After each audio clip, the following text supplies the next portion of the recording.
एक साहूकार था जो भगवान शिव का अन्य भक्त था। उसके पास धन धान्य किसी भी चीज की कमी नहीं थी। लेकिन उसकी कोई संतान नहीं थी और वह इसी कामना को लेकर रोज शिवजी के मंदिर जाकर दीपक जलाता था। उसके इस भक्तिभाव को देखकर एक दिन माता पार्वती ने शिवजी से कहा कि प्रभु, यह साहूकार आपका अन्य भक्त है। इसको किसी बात का कष्ट है तो आपको उसे अवश्य दूर करना चाहिए। शिवजी बोले कि हे पार्वती, इस साहूकार के पास पुत्र नहीं है।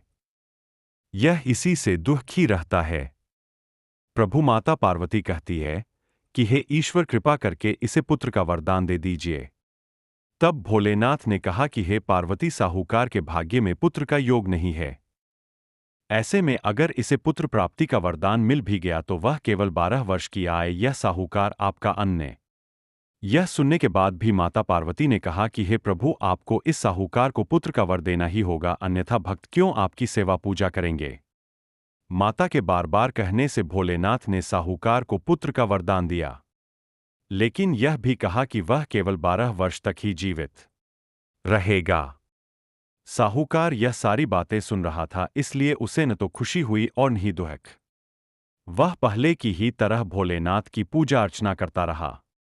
उधर सेठानी गर्भवती हुई और 9वें महीने उसे सुंदर से बालक की प्राप्ति हुई। परिवार में खूब हर्षोल्लास मनाया गया, लेकिन साहूकार पहले ही की तरह रहा और उसने बालक की 12 वर्ष की आयु का जिक्र किसी से भी नहीं किया।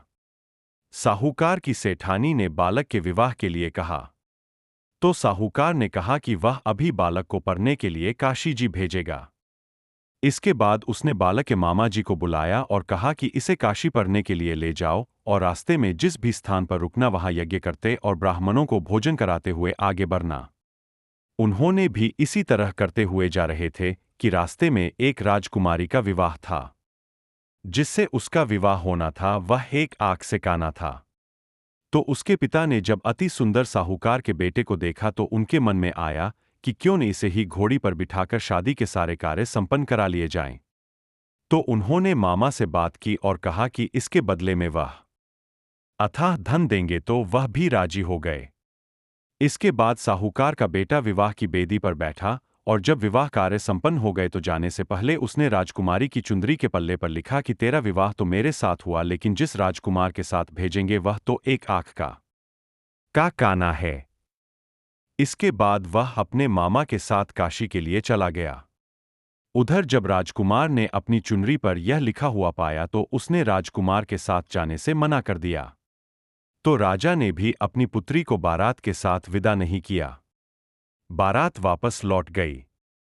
उधर मामा और भांजे काशी जी पहुंच गए थे। एक दिन जब मामा ने यज्ञ रचा रखा था और भांजा बहुत देर तक बाहर नहीं आया तो मामा ने अंदर जाकर देखा तो भांजे के प्राण निकल चुके थे। वह बहुत परेशान हुए, लेकिन सोचा कि अभी रोना पीटना मचाया तो ब्राह्मण चले जाए और यज्ञ का कार्य अधूरा रह जाएगा। जब यज्ञ संपन्न हुआ तो मामा ने रोना पीटना शुरू किया। उसी समय शिव पार्वती उधर से जा रहे थे तो माता पार्वती ने शिवजी से पूछा, हे प्रभु, ये कौन रो रहा है। तभी उन्हें पता चलता है कि यह तो भोलेनाथ के आशीर्वाद से जन्मा साहूकार का पुत्र है। तब माता पार्वती कहती है कि हे स्वामी, इसे जीवित कर दे, अन्यथा रोते रोते इसके माता पिता के प्राण निकल जाएंगे। तब भोलेनाथ ने कहा कि हे पार्वती, इसकी आयु इतनी ही थी सो वह भोग चुका। लेकिन मां के बार बार आग्रह करने पर भोलेनाथ ने उसे जीवित कर दिया। लड़का ओम नम शिवाय करते हुए जी उठा और मामा भांजे दोनों ने ईश्वर को धन्यवाद दिया और अपनी नगरी ओर लौटे। रास्ते में वही नगर पड़ा और राजकुमारी ने उन्हें पहचान लिया। तब राजा ने राजकुमारी को साहूकार के बेटे के साथ बहुत सारे धन धान्य के साथ विदा किया। उधर साहूकार और उसकी पत्नी छत पर बैठे थे। उन्होंने यह प्रण कर रखा था कि यदि उनका पुत्र सकुशल न लौटा तो वह छत से कूदकर अपने प्राण त्याग देंगे। तभी लड़के के मामा ने आकर साहूकार के बेटे और बहू के आने का समाचार सुनाया, लेकिन वे नहीं माने तो मामा ने शपथ पूर्वक कहा। तब तो दोनों को विश्वास हो गया और दोनों ने अपने बेटे भू का स्वागत किया। उसी रात साहूकार को स्वप्न में शिवजी ने दर्शन दिया और कहा कि तुम्हारे पूजन से मैं प्रसन्न हुआ। इसी प्रकार जो भी व्यक्ति इस कथा को पढ़ेगा या सुनेगा उसके समस्त दुख दूर हो जाएंगे और मनोवांछित सभी कामनाओं की पूर्ति होगी।